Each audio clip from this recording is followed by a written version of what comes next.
إن الحمد لله نحمده ونستعينه ونستغفره ونعوذ بالله من شرور أنفسنا ومن سيئات أعمالنا. من يهده الله فلا مضل له ومن يضلل فلا هادي له. وأشهد أن لا إله إلا الله وحده لا شريك له وأشهد أن محمدا عبده ورسوله صلى الله عليه وعلى آله وصحبه وسلم تسليما كثيرا إلى يوم الدين أما بعد. Esselamu Aleyküm ve Rahmetullah. Aleykümselam. Sizlere Resulullah sallallahu aleyhi ve sellemin İsrail oğullarından bir nefer kişinin əhvalatı hakkında danıştığı bir hədisi danışmaq istəyirəm. Bu hədis ki, diqqətlə qulaq astığımız zaman özlüyümüzdə saysız, hesapsız faydalar çıxara biləcəyimiz bir hədisdir. Əbu Hureyra radiyallahu anhu rəvayət edir ki, Allahın elçisi, Allahın peyğəmbəri Muhammed sallallahu aleyhi ve sellem böyle buyurmuştur. Bir gün İsrail oğullarından olan bir kişi, İsrail oğullarından olan bir neferden 1000 dinar borc istedi. Borc veren şəxs şahidlərini gətir dedi. Borc alan şəxs isə şahid olarak Allah kifayət eder dedi. Bu zaman yine borc veren şəxs zaminlərini gətir, yaxşı deyə xitab etdiyi zaman borc alan şəxs isə zamin olaraq da Allah kifayət eder dedi. Bu zaman borc veren şəxs sən doğru söylədin dedi və müəyyən bir müddətədək ona 1000 dinar borc verdi və o pulları götürüb dəniz yolu ilə səfərə çıxdı. Lazımi işlərini gördükdən sonra müəyyən bir müddət gəlib çıxdığı zaman borcu yiyəsinə qaytarmaq üçün borcu alan şəxs gəmi axtarmağa başladı. Lakin gəmi tapa bilmədiyi üçün bir ağac parçasını götürüb içərisini oydu və həmin o 1000 dinarı və onunla da bərabər məktubu odun parçasının içərisinə yerləşdirdi.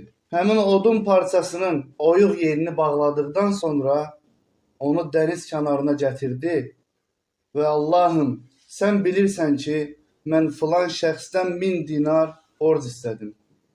O da məndən zamin istədi. Mən zamin olaraq Allah kifayət edər dedim və o da sənin zamin olduğuna razı oldu. Bundan savayı məndən şahid istədi və yenə mən şahid olaraq Allah kifayət edər dedim və o da buna razılıq verdi. Lakin borcumu qaytarmaq üçün gəmi tapa bilmədim. Ya Rabbi, artıq mən bu borcu sənə həvalə etdim deyə dua etdi və odun parçasını dənizə atdı.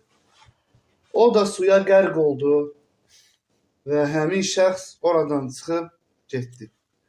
Ölkəsinə qayıtmaq üçün gəmi axtarmaqda davam edərək bir müddət gözlədi. Borcun qaytarma müddəti gəlib çıxdığı zaman borc verən şəxs dəniz sahilinə çıxdı və öz-özünə bəlkə hər hansı bir gəmi mənim pulumu gətirər deyə güman etdi. Lakin vaxt keçir, gəmi isə gəlib çıxmaq bilmirdi. Adam evə qayıtmaq istədiyi zaman gözü içərisində pul və məktub olan həmin odun parçasına sataşdı. Niyyəti isə o odun parçasını götürüb ailəsinə isinmək üçün istifadə edəcəyi bir odundur bu. Adam odun parçasını götürüb evə gətirdi və onu 2 yerə böldüyü zaman içərisində olan pulu və məktubu gördü. Bir müddət keçdikdən sonra borc alan şəxs ölkəsinə qayıtdı və 1000 dinar pulu ona gətirib dedi. Allaha and olsun ki, borcu sənə gətirmək üçün gəmi axtarmağa nə qədər çalışdımsa, indi gəldiyim gəmidən daha tez bir gəmi tapa bilmədim. O da, sən mənə bir şey göndərdinmi deyə sual verdiyi zaman adam elə güman eləyir ki, o odun parçası ona gəlib çatmıyor. Və bildirir ki, sənə dedim axı, indi gəldiyim gəmidən daha tez bir gəmi olsun belə tapa bilməmişəm. O dedi: "Şübhəsiz ki, Allah sənin ağac parçasının içərisində göndərdiyin borcu artıq sənin əvəzinə ödəmişdir. Elə isə gətirdiyin o 1000 dinarı götür və doğru dürüst olduğun halda get." Musnad İbn Əhməd. Bu xüsusda Allah Azza və Cəllə Quran-ı Kərimdə Talaq surəsində belə buyurur: وَمَنْ يَتَّقِ اللّٰهَ يَجْعَلْ لَهُ مَخْرَجًا وَيَرْزُقْهُ مِنْ حَيْثُ لَا يَحْتَسِبُ وَمَنْ يَتَوَكَّلْ عَلَى اللّٰهِ فَهُوَ حَسْبُهُ. Kim Allah'tan qorxarsa, Allah ona çıxış yolu göstərər. Ummadığı yerdən ona ruzi qapısı açar və kim Allaha təvəkkül edərsə, Allah ona bəs edər. Allah sizlərin hər birinizdən təmkinlə qulaq asdığınız üçün razı olsun. Hər birinizə minnətdaram. Allah hamınızdan razı olsun. Balanı da mübarək eləsin. Subhanəkallahumma Rabbena və bihamdik. Əşhədu en la ilahe illa ent. Estağfiruke ve etûbü ileyk.